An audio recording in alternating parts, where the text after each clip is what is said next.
The Subcommittee on Regulatory Reform, Commercial and Antitrust Law will come to order. Without objection, the Chair is authorized to declare a recess of the committee at any time. We welcome today's hearing on occupational licensing, regulation, and competition, and I now recognize myself for a short opening statement. Occupational licensing has exploded in this country over the last few decades without any apparent connection to the correlation to public health or safety. In 2015 report, the Obama White House pointed out that more than 1/4 of Americans are required to obtain some form of occupational licensing. While many states' occupational licensing requirements portend to promote consumer health and safety, others serve as barriers to competition and to entry and are constructed by incumbent industry interest, inevitably rising prices and reducing consumer choice in a marketplace. The research done on occupations newly subject to license reveals that licensees often raise prices and reduce employment without any corresponding increase in productivity or service quality. A 2011 study estimated that some restrictions have resulted in 2.85 million fewer jobs in regulated industries and have cost as much as $203 billion. Perhaps these figures would be less troubling if effects of occupational licensing were confined to occupations typically subject to the licensing process, such as public health or public safety. But these net costs come from new licenses levied on occupations such as interior designers, shampooers, florists, home entertainment installers, funeral home attendants, and one of my favorite, casket manufacturers. Often, these quasi-government regulatory regimes have the effect of not only not promoting public safety, but shifting innovation and reducing competition. One serious impact of occupational licensing is decrease in geographic mobility. And what I mean by that, as an example, in my district there are 47,000 Marines. Almost half are married. Those Marines travel and are redeployed every 18 to 36 months. Their spouses must move to another area, and most of them work. If they are school teachers, they may be subject to a multi-state compact. If they are hair braiders or other professions, some of which we'll discuss today, it is unlikely that there is any reciprocal relationship between Virginia, North Carolina, and California. This patchwork of overly burdensome occupational licensing laws means that when you arrive in a new location, even after formal education, a licensing process, and years on the job, you will likely have to begin that same process over again. This certainly causes people to be unable to be reemployed, even when they would be, by any reasonable definition, fully qualified for the position. That is not to say that we do not want to support and continue a long tradition of licensing through medical boards and the like, doctors, lawyers, nurses, real estate professionals, and of course, people in the construction industry required to be responsible, such as general contractors. Before the August recess, I introduced legislation that would serve as a means to crack down on boards engaged in anti-competitive behavior while creating, and I want to stress this, creating a specific safe haven for certain environmental and certain the environment for boards that serve in the public interest. The Supreme Court decision in North Carolina dental case left open to interpretation what steps a state must take to ensure that the board satisfy the sanctions that the boards it has sanctioned are not found liable for violation of antitrust. Today, the term active supervised is not defined in law, but defined in a single court case. A court case that in many ways comes more than half a century after states explicitly were allowed to create these boards and to rely on these boards as antitrust exceptions. The speed with which court cases can resolve problems are not fast enough and certainly create a burden for states that do not want to have to legislate every part of regulation. The Restoring Board Immunity Act would offer states a certainty in exchange for the adoption of an oversight mechanism to ensure boards are operating in the public interest and not stifling competition. We have an excellent panel today. We have a really excellent panel today, and I'd like to thank you for being here. When somebody puts together a panel, you often hope to get the kinds of different views and different capability and, of course, different enforcement requirements that we have today. So I'm delighted now to recognize the ranking member for his opening statement and get to our board. Mr. Cicilline. Thank you, Mr. Chairman, for calling today's important hearing, and welcome to the panel. I look forward to hearing your testimony. Creating economic opportunity for working Americans must be a national priority. It is essential that we invest in a stronger America that delivers good-paying jobs through apprenticeship programs, on-the-job training and education, and a system of competition that helps workers and small businesses. That's why House and Senate Democrats have proposed a better deal, a bold economic agenda that will give workers new opportunities to get ahead. Right now, nearly a third of American jobs require a state license. This includes many jobs that have little impact on public health or consumer safety. And as the Obama administration reported last year, this threatens to, and I quote, raise the price of goods and services, restrict employment opportunities, and make it more difficult for workers to take their skills across state lines, end quote. Excessive licensing keeps jobs out of reach for too many working families who cannot afford large upfront costs just to qualify for employment. For example, to work as a security guard, a job that typically pays less than $30,000, a Michigan resident must have 3 years of education and training. Other states require less than 2 weeks of training for the same job. What's worse, because these standards differ by state, military families are disproportionately affected as they are 10 times more likely to relocate across state lines. In response to this growing problem, the Obama administration issued a series of best practices for states to reduce licensing barriers to employment and mobility, along with a call to action for governors to streamline requirements for service members, veterans, and spouses. Today's hearing is an important opportunity to consider whether we can do more. More than 70 years ago, the Supreme Court held in Parker versus Brown that the antitrust laws do not apply to a state's sovereign actions. But recently, the court held in North Carolina Dental that this exemption does not apply to state boards controlled by private parties or active market participants. As the court noted, these boards have a structural risk of confusing their own interests with the state's policy goals. In these circumstances, states must actively supervise the anti-competitive conduct of these agencies to receive antitrust immunity. This requirement is essential to ensuring that state boards are serving the public interest.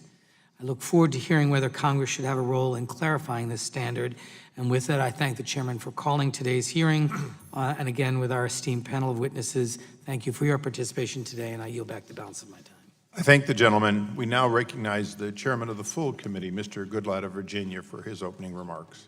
Thank you, Mr. Chairman. The United States has been and continues to be a champion of free and open markets. An open marketplace cultivates competition among service providers and is the very foundation of maintaining lower prices, higher quality products and services, and superior innovation. The antitrust laws established in this country serve a valuable role in promoting competition, and the Judiciary Committee routinely exercises oversight authority to ensure that these laws are applied in a manner that is transparent, fair, predictable, and reasonably stable over time. All occupational licensing restrains competition to a certain extent by restricting who can provide certain services. While occupational licensing can serve the important function of maintaining quality and safety in key vocations, poorly executed licensing schemes can be detrimental. In some instances, control of regulatory boards by incumbent interests can transform the boards into market gatekeepers, limiting entry into regulated industries and benefiting the established practitioners that control the boards. Often, boards' licensing requirements are not proportional to the regulated occupation's impact on public health, making it difficult for newcomers to enter well-paying industries, harming consumers through higher prices and generally disrupting otherwise competitive marketplaces. The Federal Trade Commission and Acting Chairman Olhausen have made significant strides to fight back the tide of anti-competitive occupational licensing. It was an FTC enforcement action that led to the Supreme Court's recent decision in North Carolina Dental, which cast doubt on whether boards fall under the state action doctrine, a judicial rule granting antitrust immunity to state-level regulations restricting competition. The FTC has also issued guidance regarding when a state exerts sufficient active supervision over a regulatory board controlled by market participants such that it can invoke state action antitrust immunity. And the Commission recently launched an Economic Liberty Task Force to address regulatory hurdles to job growth, including occupational licensing. States around the country have also made inroads to limit the undesirable aspects of occupational licensing. Occupational licensing requirements are an often unnecessary burden on low-income Americans and military families struggling to earn a living.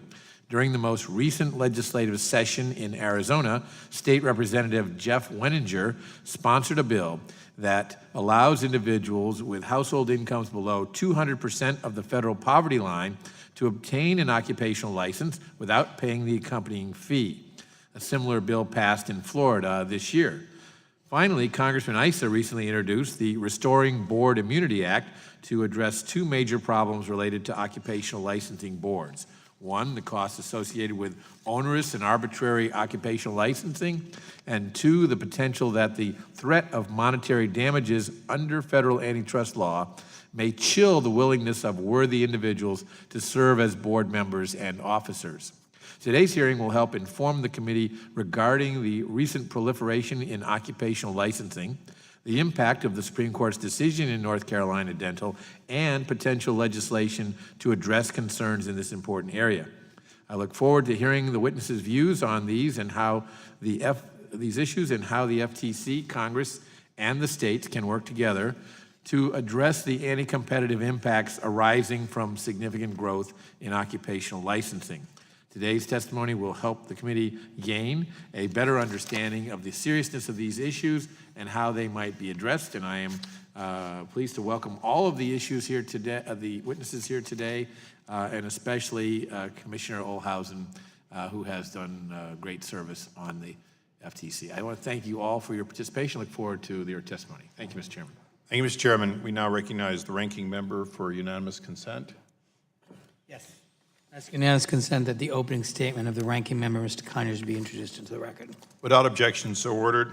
And without objection, other members' opening statements will be made a part of the record. It's now my pleasure to introduce our panel of distinguished witnesses, and I would ask all the witnesses to please rise to take the oath. And raise your right hands. Do you solemnly swear or affirm that the testimony you're about to give will be the truth, the whole truth, and nothing but the truth? Please be seated. Let the record reflect that all witnesses answered in the affirmative.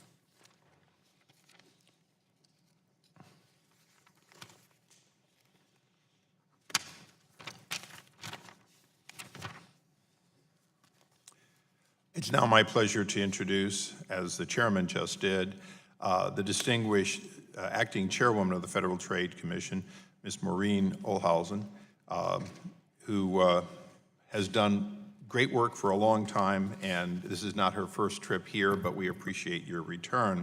Mr. Robert Johnson, attorney for the Institute for Justice, Ms. Sarah O. Allen, Senior Assistant Attorney General, the Office of the Attorney General for the Commonwealth of Virginia, welcome.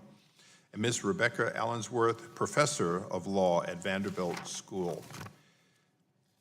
For those who have not been here before, you'll notice the red, yellow, and green lights. We often muse that it is exactly like what you see when you're driving down the road. Green means go, yellow means go like heck, and red, of course, means you're stuck, you're going to have to stop. So I won't cut anyone off mid-sentence, but let's make sure that we stick to that last thought being the last one, and then we'll allow you to embellish during Q&A. And with that, Madam. Chairman Issa, Ranking Member Cicilline, Chairman Goodlatte, and members of the subcommittee, thank you for the opportunity to appear before you today. I'm Maureen Oldhausen, the Acting Chairman of the Federal Trade Commission, and I'm pleased to join you to discuss competition perspectives on occupational licensing.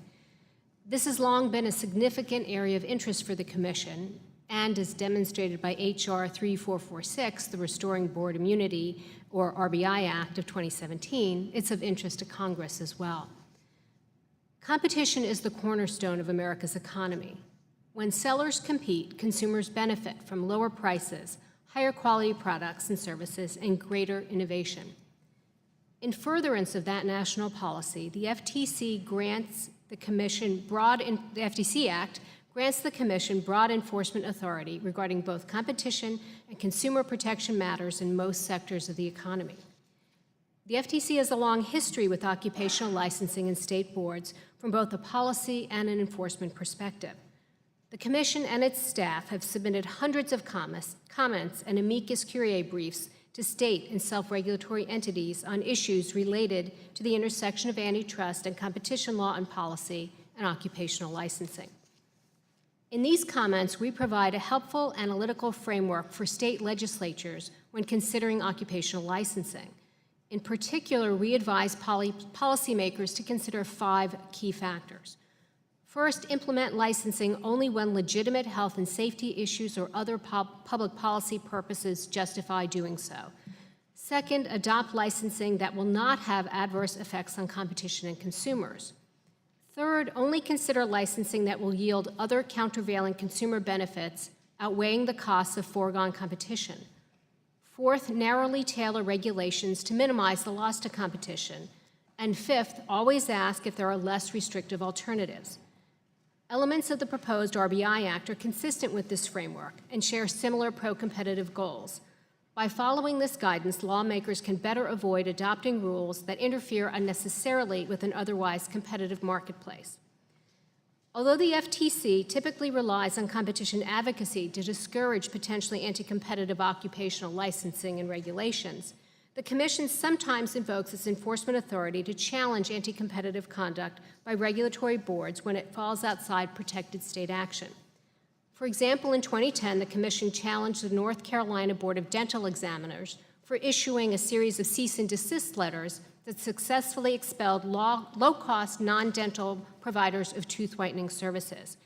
And the case went to the Supreme Court, which explained that states must ensure that any anti-competitive actions undertaken at its direction by private actors pursuant to state law are in fact approved by the state as part of its policy to displace competition. In light of the Commission's long-standing interest in mitigating the anti-competitive effects of occupational licensing and our ongoing work in this area, the Commission supports the overall goals of the RBI legislation. At the same time, we note a substantial body of case law regarding the state action doctrine has already struck a careful balance between the antitrust laws and state sovereignty. Careful thought must be given to the details and potential unintended consequences of any initiatives that would alter this balance. Because occupational licensing and regulation affect an increasingly broad swath of our economy, I formed the FTC's Economic Liberty Task Force. One purpose of the task force is to study the economic effects of occupational licensing on competition. Toward that end, the FTC's Economic Liberty Task Force hosted a roundtable discussion in July and will host a second roundtable discussion on November 7th. These programs involve leading economic and policy experts discussing the current state of economic learning about the costs and benefits of licensing and its effects on workers, consumers, competition, and the overall economy. So thank you for your time today, and I look forward to your questions. Thank you. Mr. Johnson. Good afternoon, Chairman Issa, Ranking Member Cicilline, and members of the subcommittee. My name is Robert Johnson, and I am an attorney at the Institute for Justice, a national public interest law firm that for decades has been at the forefront of the fight against occupational licensing. We have represented scores of entrepreneurs subject to arbitrary and unnecessary licensing restrictions, from Louisiana florists to tour guides in Philadelphia and teeth whiteners in Connecticut. Occupational licensing is growing at an alarming pace. Whereas in the 1950s, only 1 in 20 US workers required an occupational licensing, today that figure stands at almost 1 in 4. Occupational licensing has spread because it helps economic incumbents. Licensing limits opportunities for workers, frustrates entrepreneurs seeking to introduce innovative new business models, and it also raises the prices paid by consumers. Licensing is particularly troublesome for workers at the first rungs of the economic ladder. Importantly, even when licensing protects against real dangers, it can still be abused. Take medical licensing. While some states allow nurse practitioners to meet rising demand for medical services, in other states, doctors have used licensing laws to strictly limit the practice of nurse practitioners, resulting in more profits for doctors, but higher medical costs for everybody else. Now, most licensing occurs at the state and local level, but there is still an appropriate role here for Congress, and that is because licensing restrictions are often imposed by boards made up of industry insiders. And when industry insiders use licensing laws to exclude competition, they can be liable under the federal antitrust laws. In a 2015 decision, FTC versus North Carolina Board of Dental Examiners, the Supreme Court addressed this antitrust question and held that boards can be liable when they violate the antitrust laws. At the same time, the court made clear that states can insulate boards from liability so long as they impose what the court termed active supervision. And that in turn raised the question of just what active supervision entails. And right now, nobody really knows. But several states have responded to that decision by enacting what you might call rubber stamp supervision. And these states charge bureaucrats with supervising the actions of licensing boards, but they don't charge those bureaucrats with any actual mandate to promote competition. And this kind of rubber stamp supervision is bad for everybody. It's a bad bet for the states, because the Supreme Court, after recently deciding the North Carolina dental decision, is unlikely to hold that a rubber stamp supervisor actually satisfies the antitrust laws. And it's certainly bad for those affected by occupational licensing, as it will not result in real reform. The result is likely to be years of litigation as the courts hammer out a definition of active supervision. The Restoring Board Immunity Act seeks to clear up this uncertainty while also promoting reform. The act immunizes state licensing boards, but it only does so if states adopt a meaningful version of active supervision. So to secure immunity under the bill, states must do 2 things. First, they must adopt a policy of using licensing only when truly necessary. And second, they must adopt a procedure to ensure that boards follow that policy. And notably, the bill gives states a choice between 2 procedural enforcement mechanisms, 1 administrative and 1 judicial. And this approach is consistent with principles of federalism. Since the antitrust laws are a creature of Congress, it's appropriate for Congress to clarify how they apply. And at the same time, the bill does not actually require that states do anything at all. Instead, the bill simply rewards states that adopt beneficial reforms. In short, the bill promotes licensing reform, benefiting consumers, workers, and entrepreneurs, while also respecting the role of the states. The Institute for Justice is pleased to support this bill. Thank you for the opportunity to testify. Thank you, Ms. Allen. Chairman Goodlatte, Chairman Issa, Ranking Member Cicilline, and members of the subcommittee, thank you again for inviting me to speak with you today about this very important topic to the states. Before I start, I must reiterate the disclaimer I made in my written testimony that my remarks today are my opinions alone and do not necessarily reflect those of the Virginia Attorney General's Office, General Mark Herring, or any of the other antitrust colleagues I have that are affiliated with the National Association of Attorneys General. Even though these are my opinions alone, my remarks are informed by my 26 years as an antitrust enforcer, both on the federal level as an alumnus of the FTC and on the state level at the Virginia Attorney General's office. I do believe in strong antitrust enforcement and open competition, but part of my job at the AG's office is also to defend and advise state agencies and boards on antitrust issues. And in the last 3 years, most of that advice has been on issues concerning state action immunity. One of the things that struck me when reading through the testimony of my fellow panelists and others who are critical of state boards is how widespread and profound the misunderstanding is of what state boards actually do. They are not cartels. They are not state-authorized conspiracies to exclude new entrants and raise prices in their markets. They are arms of state government that are formed by sovereign state legislatures to perform oversight over people that the legislatures have chosen to include in their licensing regimes, not the boards. The legislatures have chosen to license certain occupations and restrict competition in those markets to protect something they value more than open competition, which is the health, safety, and welfare of their citizens. The large majority of decisions made by state boards have little to no competitive impact. Instead, they are mainly concerned with issues such as the proper standards of care for their professions, holding licensees to minimum ethics standards, protecting consumers from deceptive advertising or fraudulent billing practices, or cases involving licensees' mental or physical fitness to practice. Practitioners who are active and current in their professions are often the best people to judge these issues. It would be difficult for states to develop this kind of expertise in-house with bureaucrats. Even without active supervision, state boards must follow clearly articulated state policy. Private trade associations, to which state boards are often unfairly compared, are under no such restrictions. In addition, boards in many states do not have jurisdiction over non-licensees, so it is not possible for them to do what the dentistry board in North Carolina did, which is to overreach their statutory authority to try to shut down new forms of lower cost or more innovative competition.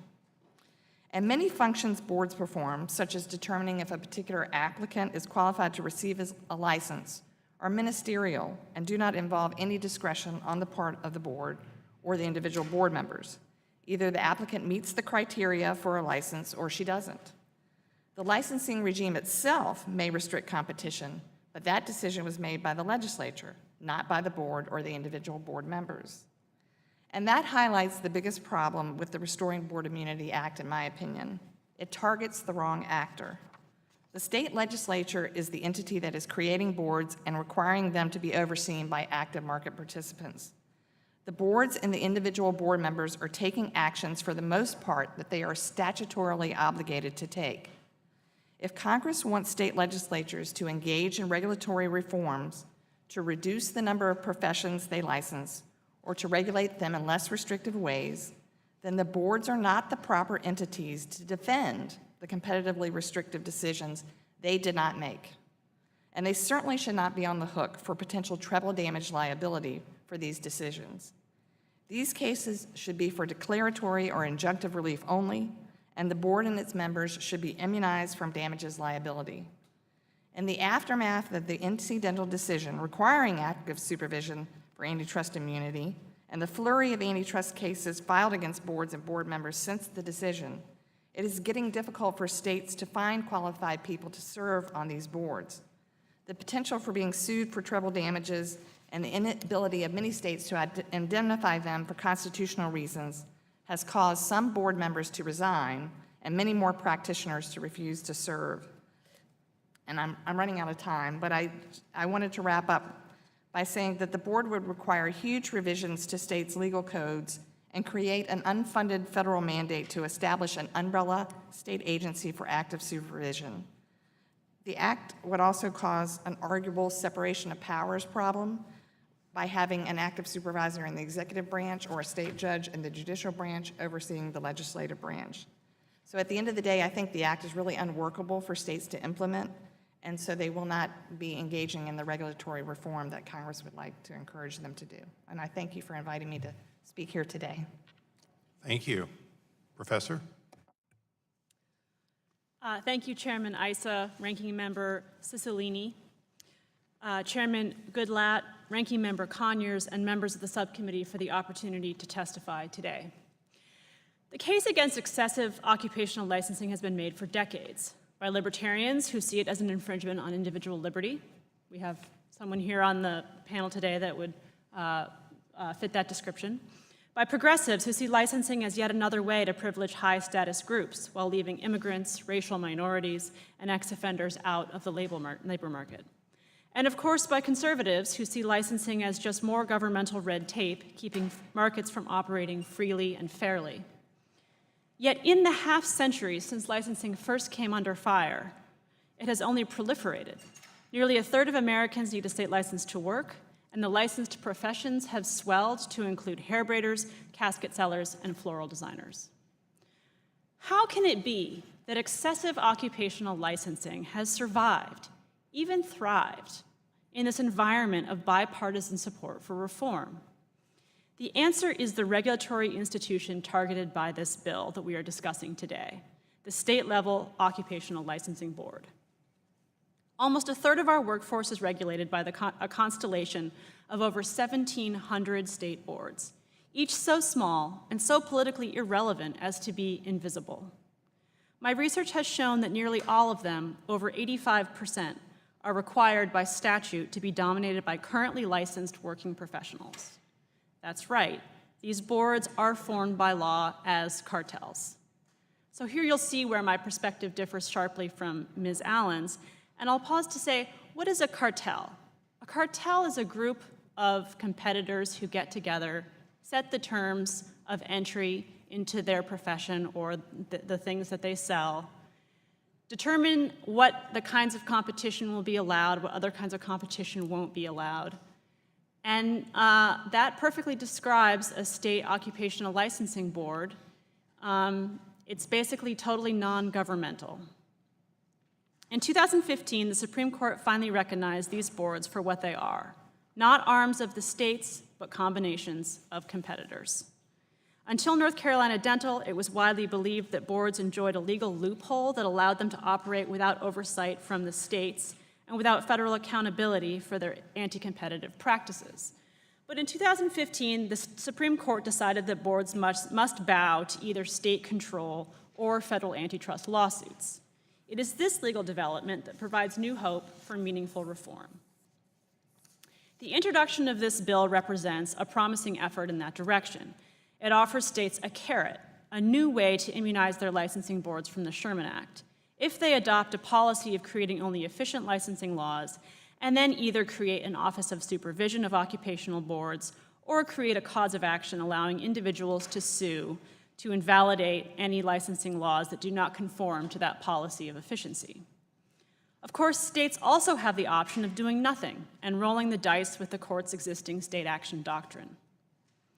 The bill's greatest strength is the first option, the active supervision option, that encourages states to supervise their boards, restoring transparency and accountability to licensing regulation. In other words, this would make licensing regulation governmental again, taking away the power of the boards to act as a cartel and putting it in the hands of state government. I advocated for a similar reform in an article I wrote last year, and I generally support this portion of the bill, except to the extent that it may give too little regulatory freedom to states by mandating that states use a least restrictive alternative test for all of their licensing regulation. The bill does well to require that licensing rules address only real threats to public health and safety, but it goes too far by making states show that they had no other regulatory alternative. I am less enthusiastic about the second option in the bill, the one that gives states immunity if they create a substantive right to efficient occupational regulation and a cause of action to enforce it. This section also has the least restrictive alternative analysis problem, and it has the additional flaw of relying on courts to balance regulatory alternatives and to do so in a case-by-case manner. I think this issue is too important and too complex to be resolved by state courts on an ad hoc basis, and the result is likely to be one of two undesirable outcomes: either broad deference to the boards or wholesale deregulation of the professions. A better approach, in my opinion, would be to streamline the bill to its first option, to offer immunity to licensing boards that are supervised according to the bill's terms.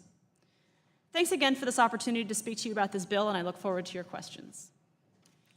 I do too.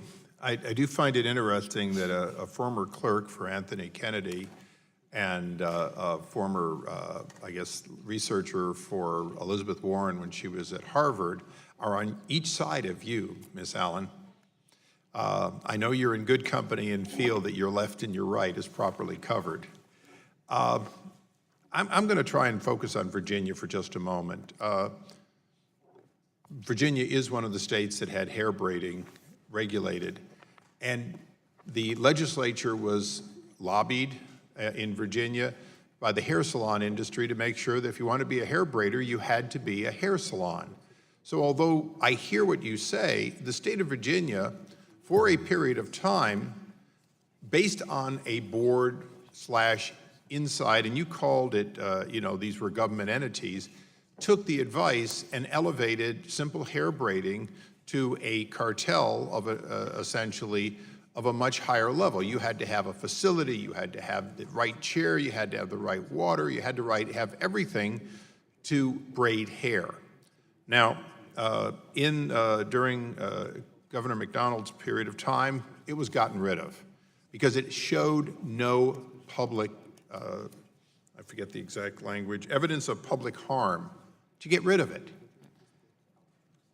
I heard what you said, but I'm going to ask you a simple question, by my standards simple.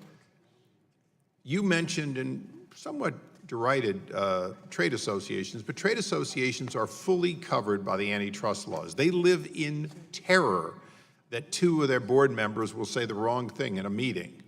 Having been a chairman of a major trade association, trust me, I've seen it, that you're overly concerned. And yet, you would purport that it is burdensome in Virginia to, in return for this immunity, to have active supervision, and yet you called them an arm of government. Are they an arm of government, in your opinion, as you said in your opening statement? Yes. If they're an arm of government, in Virginia, don't you require that people not have an economic conflict of interest in their everyday voting? In other words, aren't you covered by not making decisions where you have an economic benefit of that decision? Isn't that true? I'm not sure about how it applies to me, but I think that the situation here is that the many decisions that the board makes. If you were in an antitrust case and you own stock in the company, would you be allowed to prosecute that case, or would you recuse yourself? I would recuse myself. Okay. So we've established that conflicts of interest by government officials are critical. Additionally, your legislature, even though it's a part-time legislature, they find themselves recusing themselves if they have major interest in a specific entity that would be affected directly by a bill, true? I assume so, yes. Okay, and yet these boards have no such objection. So the one point I want to make using your testimony is you want them to be public entities, but you don't currently, nor do virtually any states, require that they essentially recuse themselves from self-dealing. So if you've got people who can self-deal, such as hair salons that can rake in braiding, or even dentists who can bring in additional revenue from tooth whitening, and you don't have them live up to the same ethical standards, isn't that where we are stepping in and where this legislation, which Professor Allensworth is not thrilled with, she wants some changes, but that's why we have a requirement here, is there is an inherent conflict because they are not acting, they're acting as government entities, but they're not bound by the normal ethics that the FTC commissioner would be bound by in her government role. Well, to the contrary, Chairman Issa, I believe that the standards of ethics for many of these boards are very stringent. I know that the State Bar has very stringent ethics rules, and so does the Board of Medicine. And so let's go through that. Mr. Johnson, I'll go to you, and I'd like to get to all of you quickly. Do you see that they're allowed to rule in areas that specifically limit competition or raise potential revenues that come to their industries? Absolutely. That's what they exist to do. Okay. Professor Allensworth, do you agree? They're regulating entry and they're regulating the terms They regulate entry and they're regulating the terms of competition, so that's always going to be a conflict of interest for currently licensed working board members. Okay, and Mr. Chairman, your past work of the FTC is specifically for that reasoning, isn't it? Overreach by people who have an economic benefit and do so without a demonstrated need for what they're asking for. Yes, absolutely. So when we look, and I know Ms. Allen said that these things don't apply to the North Carolina dental case, but hair salons in Virginia that wanted to make sure that braiding had to come into their establishments, isn't that really a first cousin, if not a direct sibling, of the North Carolina versus dental case? Yes, I think it is, and the Supreme Court has recognized the risk of board members confusing their own interests with the state's policy goals. Okay, I want to be respectful of the clock, so I will now go to the ranking member, Mrs. Cicilline. Thank you, Mr. Chairman. Thank you again to our witnesses. I would like to begin with you, Acting Chairman Oldhausen. In the same way that excessive licensing hurts workers, entrepreneurs, labor market mobility, and innovation, so too do non-compete agreements. According to a report by the New York Times, these clauses have become pervasive, unreasonably broad in duration and scope, and cover 1 in 5 Americans, from hairdressers to engineers. Leading economist Alan Kruger has described the prevalence of non-competes as an act to prevent the forces of competition, to rig the labor market against workers. And the Treasury Department likewise reported last year that non-competes diminish workers' earnings, mobility, and economic opportunity. Through its competition enforcement, the Federal Trade Commission can be a leader against these structural impediments to open labor markets, just as it can be against occupational licensing. And so I'd like to ask you, what resources has the Commission dedicated to policing unreasonable non-compete clauses in employment contracts? And are you concerned that non-compete clauses are being unfairly used by businesses to unreasonably restrain trade in violation of the antitrust laws? So last year, the FTC and the Department of Justice put out guidelines for HR professionals. And one of the things that it cautioned against in there is if HR professionals are getting together and coming up collectively with terms that they're going to impose on employees in their businesses, that could raise a competition concern, be an antitrust violation. I think also as we look at all barriers to additional economic liberty, we can certainly look at the problem that may be raised by some extensive or inappropriate non-compete agreements. I'm also very concerned that the consolidation is a threat to the economic opportunity to working Americans. Many leading economists agree that the concentration in labor markets gives corporations the ability to hoard profits at the expense of workers. And yesterday you remarked that antitrust is not suited to address economic problems such as income or inequality. But isn't enforcement and promoting competition critical to avoiding the harms of consolidation, such as depressed wages, reduced opportunity, and workplace inequality? So I am very much in favor of enforcing the antitrust laws, or merger guidelines against undue levels of concentration that could cause impacts on consumer welfare. And preserving a competitive market also can preserve some of these other values that you're talking about. Thank you. I'd like now to turn to Professor Allensworth and ask you what effect would this legislation have on the state action doctrine, in your judgment? So I think that there's a bit of an ambiguity in the way that the bill is currently drafted. I read it as attempting to create another option for immunity for boards, in addition to the state action doctrine that exists. But there's something especially in the preamble that seems to suggest that maybe this is an attempt to define active supervision once and for all. So the first reading, the one that I think is dominant and the one that I prefer, is the idea that occupational licensing is a special problem, and here we have a special solution for it. There's uncertainty in NC Dental following there's uncertainty after NC Dental about what supervision is and about the state action doctrine, and so you can sort of bypass that by going through the options laid out in this bill for your occupational licensing boards.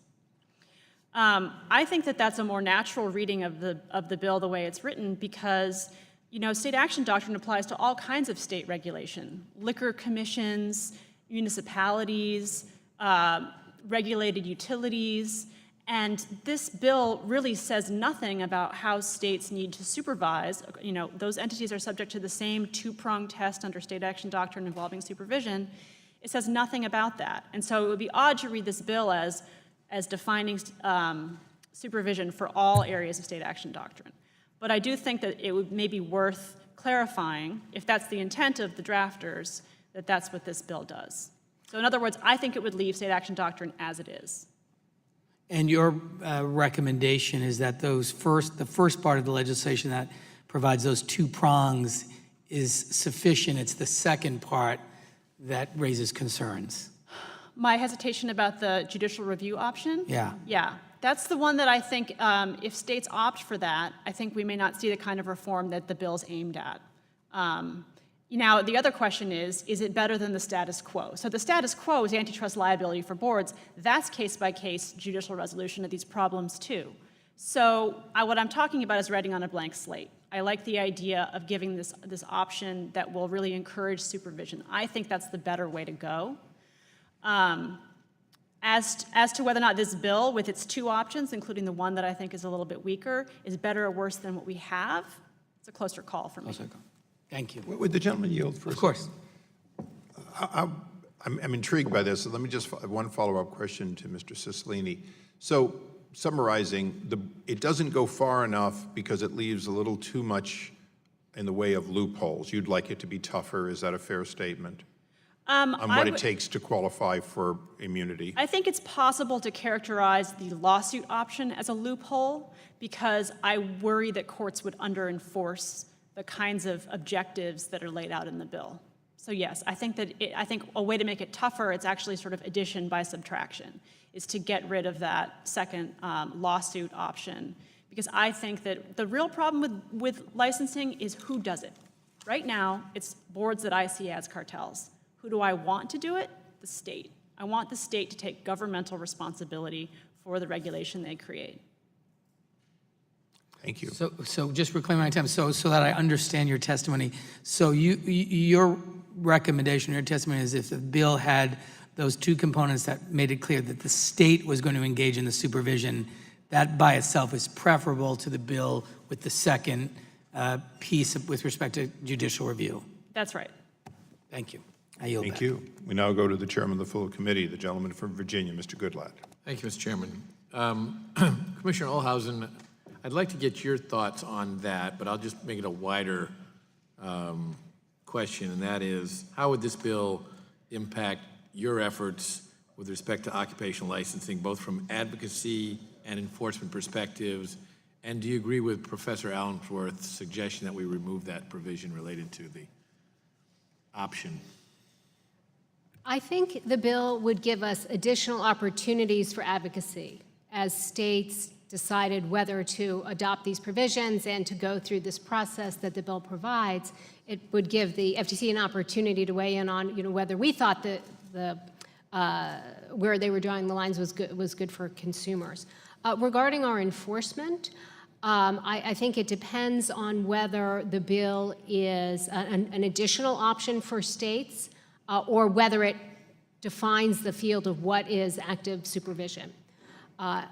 With that being said, I think to have the states think more closely about what this occupational licensing is doing and is it good for consumers and is it more restrictive than necessary, I would hope would reduce the incidence of states adopting or boards adopting harmful legislation.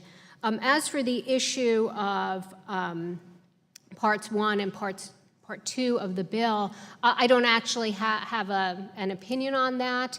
I certainly, appreciate setting out a clear process for the states to follow. I do agree that having a case-by-case, different judges deciding may give a less clear and consistent answer. Very good, thank you. Ms. Allen, you note in your testimony that the RBI Act. By the way, Mr. Chairman, I like the baseball analogy in your title of your thing, because baseball itself has an antitrust exemption. But the RBI Act places a significant burden on states to comply. How do the requirements under the Restoring Board Immunity Act differ from the inherent requirements under North Carolina dental or the FTC guidance? Well, in several ways, actually. The active supervisor currently under North Carolina dental case law merely has to be a disinterested state official who looks at what the board did and in a substantive way, not just a procedural way, and determines whether or not the action that the board took is in keeping with the enabling statutes that the board is operating under. There's no requirement of using the least restrictive alternative. There's no requirement that it has to be efficient. And there's no requirement for regulatory reform.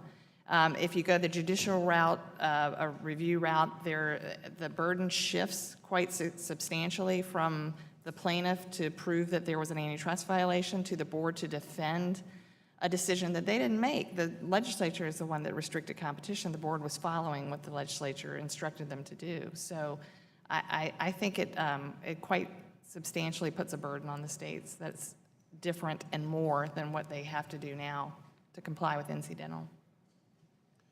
And Mr. Johnson, would a federal legislative solution be necessary or helpful to address this issue? Yes, I think it would be.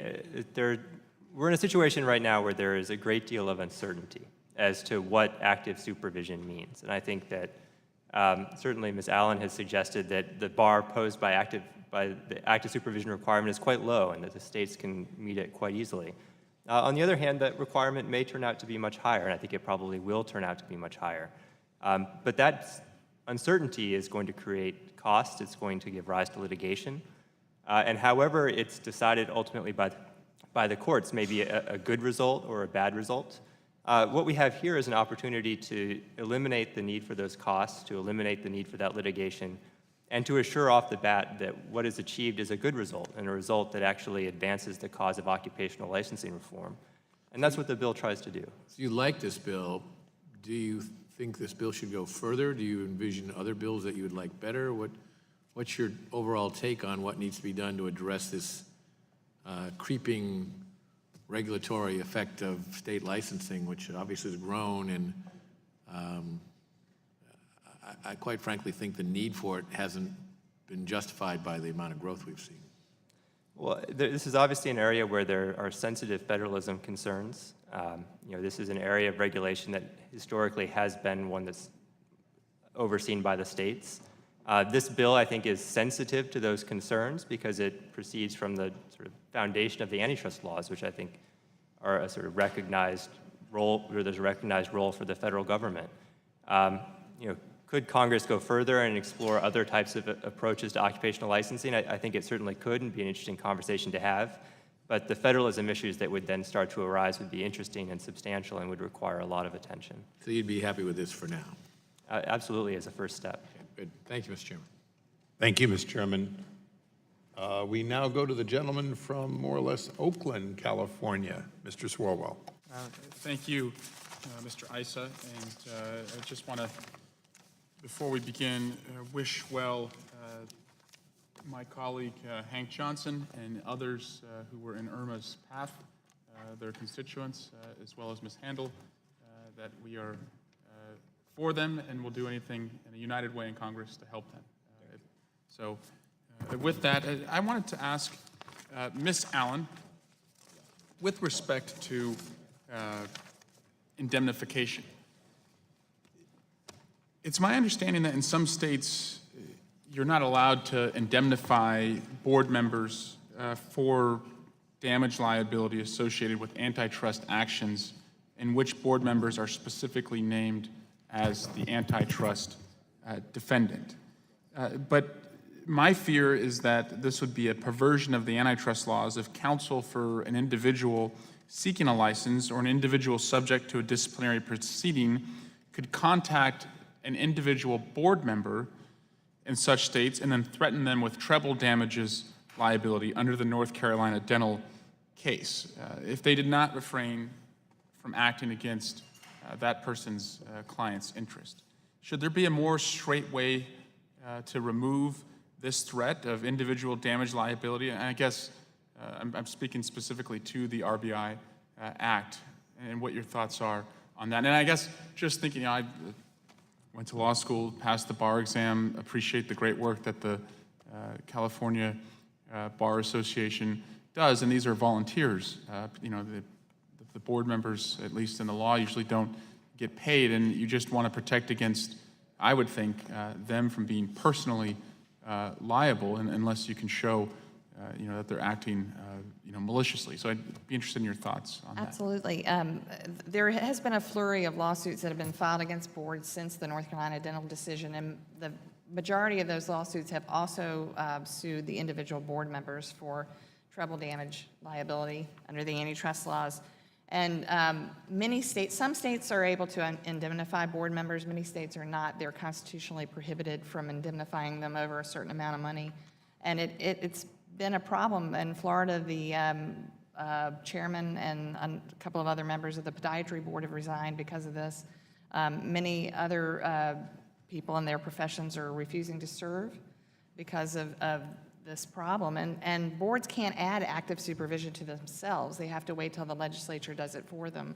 So the problem does exist, and I think that one possible solution is to add analog to the Local Government Antitrust Act that immunized municipalities from antitrust damage liability because of several big judgments that bankrupted some cities and towns.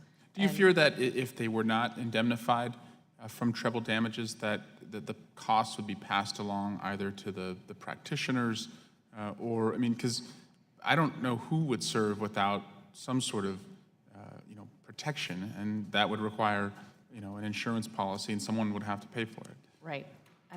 The Commonwealth of Virginia has a risk management plan that requires us to defend them, and it does immunize them to a certain amount, but antitrust treble damage liability can quite easily go over the amount of the risk management plan. Now, Chairman Olhausen, am I saying that right?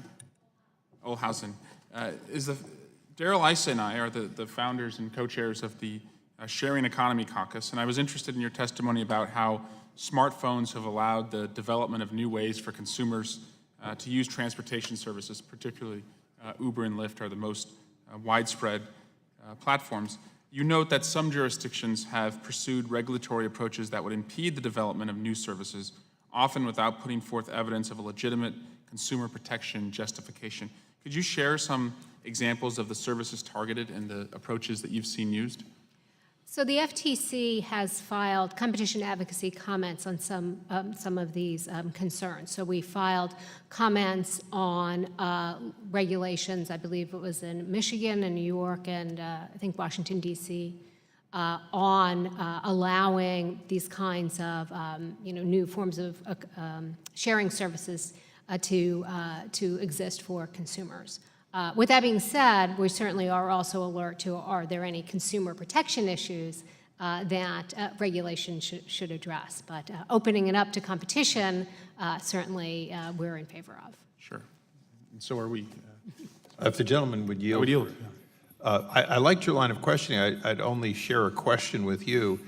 If I heard correctly, according to Ms. Allen, many states have decided to protect their boards exactly as they do every employee, millions of employees that work for states.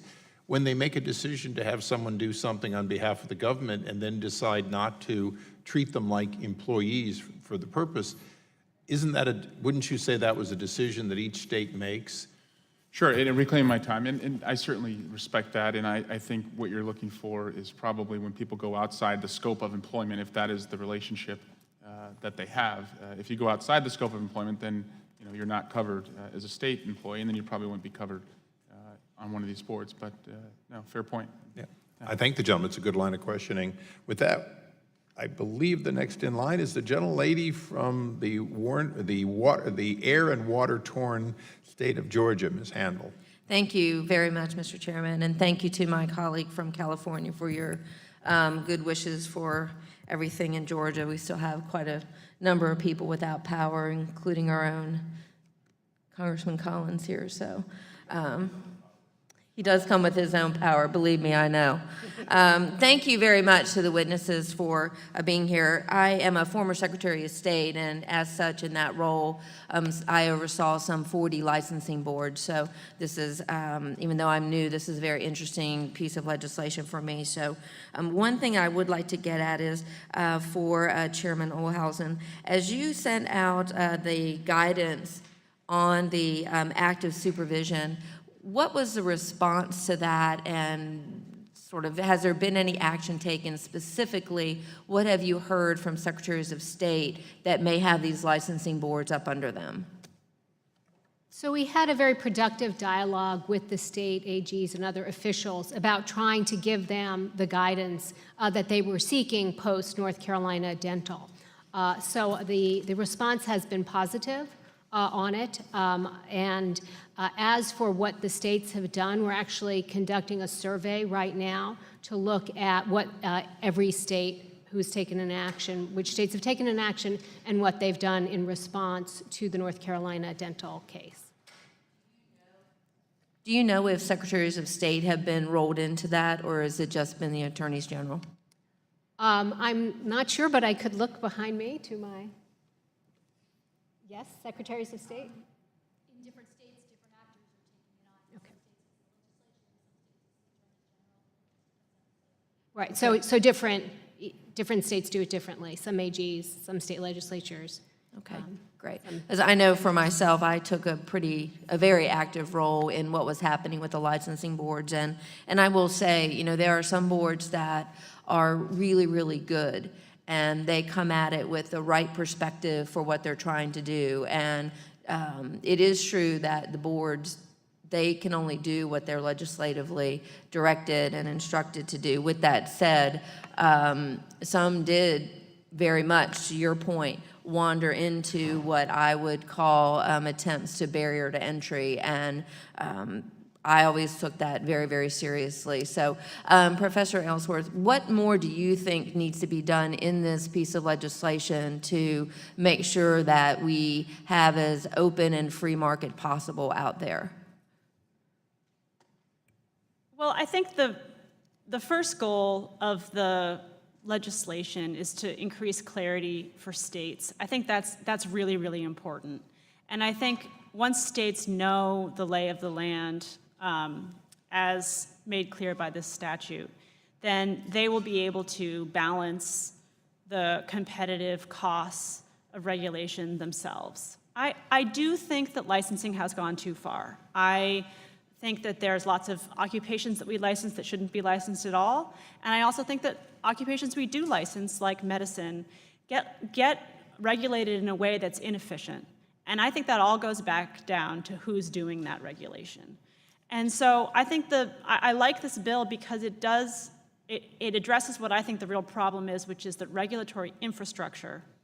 If we fix that, then we fix the ultimate problem. So what more does the bill need? I think I go back to the comments that I said before. I think it would be stronger if it didn't have the option of lawsuits, because to me that's not restoring governmental regulation here in place of the cartel. It's putting the cartel vulnerable to a different kind of lawsuits and different courts, state courts rather than federal courts. To me, it's sort of a step sideways. Whereas the first option, what I would call the administrative option, or the active supervision option, actually puts the regulation back in the hands of the state.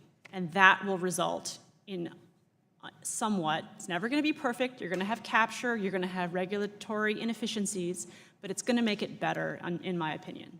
Great, thank you very much. To be sure, it is regulation run amok with some of the licensing, but then there are those boards, to your point, that are very much needed to strike that right balance. So thank you very much, and I yield back, Mr. Chairman. I thank the gentlelady. We now go to the gentlelady from Washington, Ms. Jayapal. Thank you, Mr. Chairman, and I really want to thank you and our ranking member, Cicilline, for what I think is a very important hearing, and I think it's been very reassuring to hear all of the views across the board, which is what I have heard from my constituents in reaching out about this bill, but also in my time in the state Senate, where I served on the healthcare committee. We dealt a lot with these licensing issues, and I think, from the labor and social services side, the importance of licensing, particularly in the health professional, health arena, and around quality of care and standardization of professions, but also then on the other side, the studies that clearly show that too much licensing actually presents enormous barriers. And certainly with a population that I've worked very closely with, immigrant and refugee population, we've really had to balance a lot of these cultural competency issues. So I hope we continue to have those discussions on the right balance there, and I appreciate the various perspectives that you've brought. Now, Ms. Allensworth, I wanted to ask you about Ms. Allen's testimony. Ms. Allen argues that our constitutional system vests plenary authority in states to protect their citizens from fraudulent or unsafe practices by unqualified practitioners of vital consumer services such as medical, engineering, or legal services. Are you concerned at all that federal reforms in this area might actually disrupt the role of the states in ensuring the safety of their citizens? To me, it's quite the opposite. It's putting it back in the hands of the states. The states have decided for various reasons to, in my opinion, abdicate their responsibility to regulate in this area. So while it is true that states have the ability and the responsibility to regulate in the public interest, they also cannot, according to our antitrust laws, merely hand over regulation to self-interested regulators and walk away. So that's what the North Carolina dental case is about, and that's what this bill is about. So I don't think it's an area where the federal government is being too heavy-handed. I think this is totally appropriate. Chairman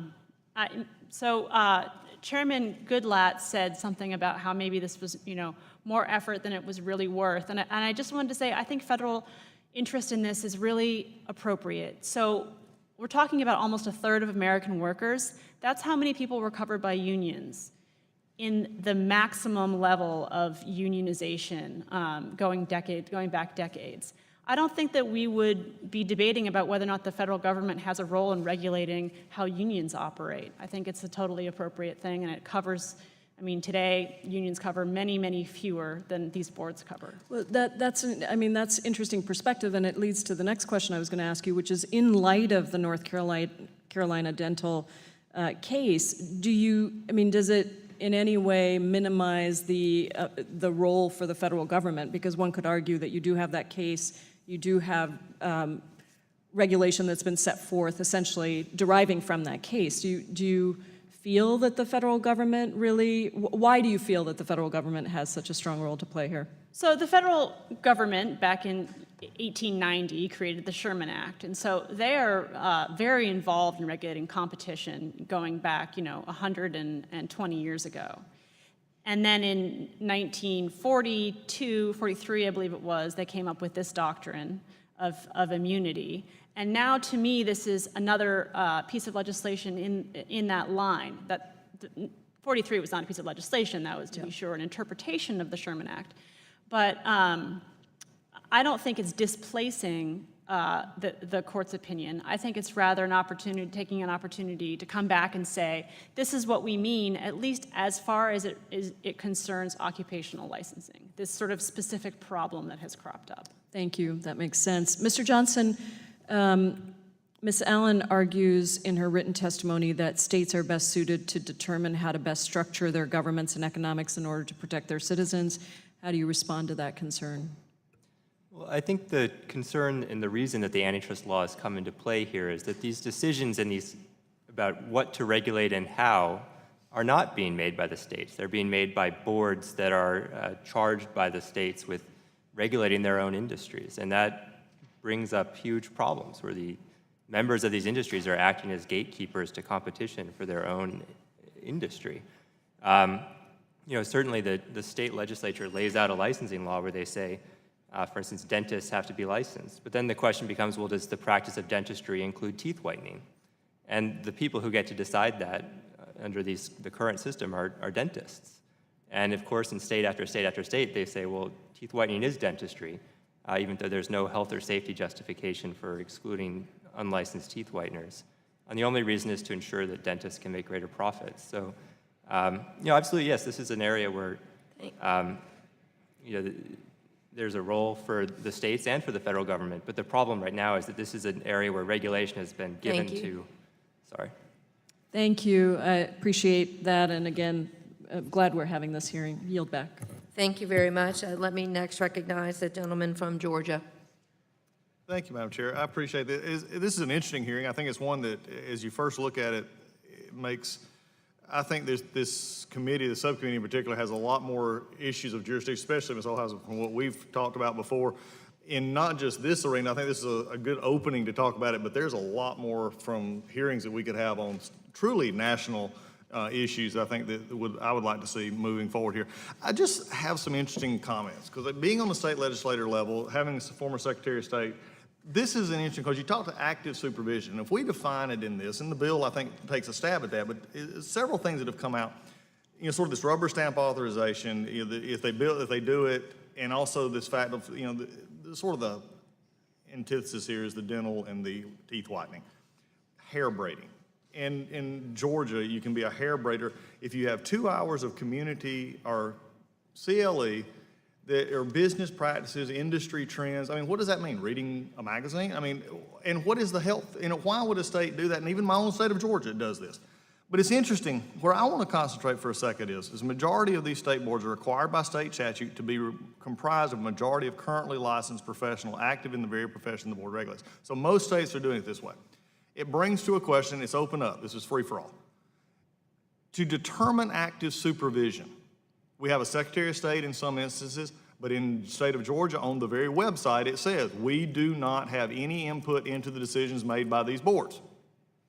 They're appointed in Georgia by the governor. Many other states have a similar aspect, which puts them under the realm of executive branch. Attorneys generals are the ones, as you well know, Ms. Allen, are the ones that take the cases and have to defend. This is an interesting, I know in Georgia they would. But my question is this. If we roll this back to active supervision, and we've sort of hit at this in many different levels, my question is, I don't believe we need an office of anything in most governments, state, local, federal in particular. We need a better understanding of what that means. Does that mean the Secretary of State should, in these offices, if they're under them to actually give administrative support, that they're the active supervision? Or should there be a change in state law? And then if that is true, and I'm making a long question because I want to hear your answers, how can Congress or a state legislature be considered active supervision when most have no idea what goes on, or if they do, it's only from an outcry? So if you'll start and just sort of everybody from there jump in. Ms. Allen, I know you've got a position on that, but Christian. Thank you. You put your finger on some very important factors. And in the FTC's guidance to the states about what constitutes active supervision, we say the supervisor has to obtain the information necessary for a proper evaluation. We brought a case a number of years ago where there was someone who just got a price list and shoved it in a drawer, right? They never looked at it. Have they looked at the substantive merits of the action? Do they have a written decision? And do they have the ability to overturn what the board has done? So, but it's up to the state to decide where that authority should lie, whether it's with the Attorney General or whether it's a board of the only thing we say is the supervisor cannot be a market participant, him or herself. Just a quick yes, no. So in your answer to that there, I've heard basically you say a state legislature could not provide active supervision. I think it would be very difficult for a state legislature although to they meet could make those. rules and laws that Right, could to change make- any decision by a board. Ms. Allen. Interesting. That's interesting because that brings back, that's a whole different round of question. But I agree with that answer. I don't think the state legislature can be the active supervisor, but I think in Virginia and many other states, all the health profession boards are under a Department of Health Professions.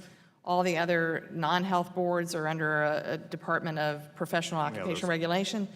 The director of those umbrella agencies are state employees, and they could very easily be the active supervisor for the boards that are under their umbrella agency. would they have a veto opinion on those boards? Yes, absolutely. To be active supervision, you have to be able to either approve deny or modify a board decision, and they would have to be, the legislature would have to pass the statute to enable them to do it, but they should be able to do those things. That could throw a kink in the cartel world. Ms. Johnson? I think it's important to understand that the act here gives flexibility to the states to decide where to put the Office of Supervision. And then the board or the act refers to an office that may give the impression that there's a particular structure for that in mind. But the bill really is functional, and it requires that some part of the state bureaucracy be charged with supervision, not that it be anywhere particular in the state. Ms. Alvarez, quick comment. So I see your question, Mr. Collins, is basically asking, are they going to do their job? Is this supervisor going to help at all? And I don't have an answer to that, right? How well does government work? You know better than I do, not perfectly all Well, we could always time. look at that one. Well, I think it hits the point here, and I'm going to finish up with this. And I think, because I appreciate, the comments have been good here. This actually goes back to a really, from the new sharing economy to things we don't know about yet. The concern is when it comes to the state legislatures or to Congress, each of these groups are a voting constituency. So when it comes to that, that's the active supervision part. And look, I think there needs to be some, license. I don't think we need as many as we probably have, but there are definitely some that need to be there. This question, I appreciate Representative Issa bringing this up and talking about this from his bill perspective, but I think one of the things that we need to do here is what are we doing to actively participate in the marketplace, not restrict the marketplace, and find ways that I would like to talk even further in bigger arenas on this antitrust issue as we go forward. But I think this goes back to the state. I see the need for this discussion of this legislation, but also it goes back to, Ms. Alvarez, your last comment. State legislators need to take an active role in what they're doing instead of just giving carte blanche to a lot of these things, which unfortunately happens due to a multitude of reasons. With that, Mr. Chairman, I yield back. Thank you. I would like to hear from Mr. Cicilline. Gentleman's recognized. I would just ask unanimous consent that a statement from the entitled Occupational Licensing, Regulation, and Competition from a variety of regulatory boards be made part of the record. Without objection, so ordered. Let me do a couple quick closing questions. Chairman Olhausen, you've seen a lot of government, and you work with all kinds of agencies, EPA, OSHA, et cetera. Just for purposes of comparing the federal government with the state of Virginia, the Commonwealth of Virginia, although the federal government has all kinds of boards and commissions, for the most part, aren't they advisory? In other words, they lack the ability to create regulations. I think that varies. So I agree that there are a lot of advisory boards that play a role in the U.S. government. In the executive branch of the federal government, just for purposes of making the record clear, and I'm using you as my fellow federal officer here for a moment, when you go on a board or commission, even when it's advisory, there's a whole slew of ethics protections, recusals. You have to file almost every one of these positions, even unpaid, has to file a full financial reporting so that the public has the ability to see if there's a conflict of interest, right? Yes. And yet they do not, and we pay money to move them, even if they're not being paid, we supervise them, and yet they don't get to create regulations. For the most part, the regulations that are created, that Ms. Allen is saying are burdensome, are created by the federal taxpayer through their employees. Isn't that correct from your experience? Yes, so the regulations are created through, the appointed or elected officials. So when states decide, instead of having an advisory board that ultimately the executive branch then through an agency it creates or its legislature creates rulemaking, what they're really doing is using, for the most part, a volunteer, unpaid group to lower their economic cost, but not, quite frankly, not that they couldn't have those boards and commissions, including the state bar. Those could all be advisory with a separate agency of government employees who would have no conflicts of interest, who would have all the normal requirements, actually creating the regulations. There's nothing inherently outside of what states could do if they were willing to pay the tab. Is that right? That's right. I think it's up to the states to choose. Okay. And so, Professor Allensworth, sort of going to that, because you've studied both the federal and the state, is there something wrong in my thinking that, because Ms. Allen has very carefully articulated that although these are government people, and I've made clear, I think, in our conversation that they're not held by the same set of rules that government people are, because they obviously have an economic interest in the decisions they make. Isn't it really a question of anytime you use these outside groups, you're lowering your burden as a state, where the federal government doesn't, for the most part, does not lower its burden. It has an equivalent group of people, advisors from industries, but it doesn't allow them to legislate. It uses federally tax-paid employees, the FCC, the SEC, and so on, to actually regulate, and then holds them to a very different standard. Is that a fair representation? Because I want to set the stage for why we're thinking that this legislation may be appropriate, and the court's decision looking at these conflicts in the North Carolina case was appropriate. So I think that's absolutely right. And so a private association, industry association, doesn't enjoy immunity. They're subject to the Sherman Act.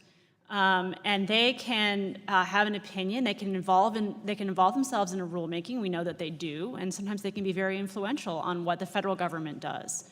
But that doesn't mean that they ought not to be answerable for the anti-competitive things that they do when they're not merely lobbying. And so if we thought of these boards as lobbying and taking a position that then the state listened to, considered, weighed, and in their wisdom accepted or rejected, that would be a very different circumstance from what we have now. Okay, let me ask you a follow-up question, Professor. This part of the bill that I participate in that you seem to have concerns about, let me ask you as a question in the alternative. If we struck that altogether and there were no private right of action, and the states had to have active supervision, and then we discovered that they didn't have active supervision, or somebody wanted to contest whether they have active supervision, you would presume that either the Federal Trade Commission or some other entity would sue just as they did in the North Carolina dental case, right? Right, so I take your question as saying, you know, I'm not crazy about the legal option, but doesn't it all boil down to legal options? Doesn't it all boil down to courts making individual decisions in these cases? And I think that that's a fair point. Anytime you have an issue where somebody has failed to comply with a statute, that gets worked out. Whether or not they have or haven't typically gets worked out in a court of law. I just think that doing it in the first instance through the courts may be a less efficient way to get the kind of results this bill is looking for. And I'm going to include Ms. Allen because I've been talking around you for a moment. But final question for you and then others. If I were to tell you that my wish is that no state would choose the second option, that every state would look and say, we've given you a definition of active supervision, and we really wish you would choose it. But under the concept of federalism, if you do not do it, rather than automatically say, well, we'll wait for a challenge from perhaps the FTC because you didn't do active supervision, we're going to have this other option. Is there something inherently wrong with that, presuming that we really do want everyone to have active supervision, but we know that out of 50 states, there just might be somebody who doesn't get around to it? So I don't think there's anything inherently wrong with it, and that has to do with what we have under the status quo. What we have under the status quo is ambiguous vulnerability of these boards to federal antitrust lawsuits. And so I see the second option as being maybe as good as that. And that's something that I was happy to see happen in 2015. So I'm not against that. I just think this other one is superior. So your hope that everyone takes the superior one, I think, is good.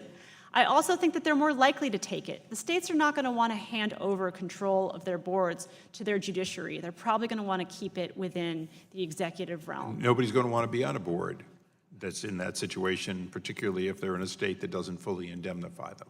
Well, that's also true. Ms. Allen, your final comments. I think most states actually want active supervision following North Carolina Dental. I think the problem is that even under the current case law, many states haven't been able to get their legislatures to pass a bill. I think this bill respectfully creates even more hurdles for a state to meet than they do under current case law. And so I think states are just going to take the option of doing the cost-benefit analysis and chancing it in court. Well, Rob, Mr. Johnson, that leaves it up to you. What do you think about first option, second option, and so on? Well, so I do want to speak briefly in favor of the second option. I think that there are merits to the first option. I also think there are merits to the second. And Professor Allensworth alluded very briefly to the concept of regulatory capture, which is just that when you have bureaucrats whose job is to regulate a particular agency, it often happens that those bureaucrats end up being aligned with the industry that they regulate, and we see that constantly. So the plus to an option that puts the responsibility for supervision in the courts is that courts are far less subject to regulatory capture because judges are generalists. They regulate everybody. They don't regulate a particular industry. So, as a litigator, my perspective is that you often get better results out of the courts than you do out of the legislative, or not the legislative, but, excuse me, the administrative process. And I think that perhaps there are different views on that, but I think one of The conservative arguing for the plaintiff's bar. Yeah, well, one of the benefits of the bill, though, is it ultimately leaves that choice up to the states. So perhaps some states choose the administrative option, some states choose the judicial option. Well, then let's see. Maybe some of them will have better results than the others, and then we'll actually know which is the better way to do it. Thank you. I might note that in a book I wrote some time ago, I noted that the father and son team that came aboard the Deepwater Horizon one morning and gave it a clean bill of health, had breakfast with some of their cousins, and then left before that ill-fated rig blew up, were probably part of a captive entity known as the Mineral Management Service. So it happens, there's no question at all, and you're right. At least for British Petroleum, it was the private right of action that caused them to take steps so that it will never happen again, hopefully. Chairman, you're the one government person. You filled out all those financial reporting things. You've lived up to all those onerous things, and you've done it on a limited salary, so you get the close. Thank you so much. And what I would say is I think that to the extent the bill is giving states an option that will improve their oversight of these boards, I think it's a very positive development. Mr. Cicilline, any final remarks? The gentleman's recognized. Thank you. I just want to follow up on Chairman Issa's question. With respect to this second part of the bill, the judicial review part, I mean, if in fact the bill had the first requirements, the active supervision, and a procedure to be sure that it's being followed, states would either be required to do that or their board, I mean, that's in order to earn immunity. So if they didn't do it, they would expose their board members to litigation and treble damages, and presumably that would be enough of an incentive if you think that the regulatory role of this board is important. You want to actually be able to staff the board with individuals. So I do wonder whether the judicial component will invite more uncertainty, and to Professor Allensworth's point, maybe where it will be no worse than the current situation in terms of ambiguity, but having a clear requirement in the legislation that says, you must provide supervision in this way and a system to ensure it's happening in order to get the immunity. And if you don't get the immunity. It's sort of very clear. And isn't that a better system than inviting a whole judicial review subject to all kinds of hopes, dreams, and advocacy? Well, so at both you, sir, and Professor Allensworth. I think from the perspective of the antitrust laws, either option provides clarity. From the perspective of the antitrust laws, if the state satisfies the requirements of Section 5 or the requirements of Section 6, either way, the state is entitled to immunity under the antitrust laws, and that's kind of case closed. The sort of uncertainty is, well, if you go with the bureaucratic administrative option, will it work? If you go with the judicial option, will that work? And that sort of, the devil is in the details. It depends on how the states implement it. But my prediction would be that the states that go with the judicial option will actually see better results. Perhaps Professor Allensworth's prediction is the opposite. I think that's an interesting experiment. I'd rather see that experiment run than to not give the states the option to choose. I agree, especially with the last couple of things that Mr. Johnson said. I think we do have different priors on this as to which, works better, but I also think it's an interesting experiment and maybe would like to see it run. I think I'd like to add one more comment about the judicial review option, and here's where my objection to that kind of dovetails with my objection to the least restrictive alternative analysis. So that itself is very uncertain. Least restrictive alternative sounds great. Can we do the same thing with less injury to competition? But it's almost never true that the alternative does the exact same thing as the first thing. And so this least restrictive alternative analysis, it's a bit unwieldy, and it's difficult, I think, for courts to do, especially on an ad hoc kind of basis. Thank you. Yield back. Thank you.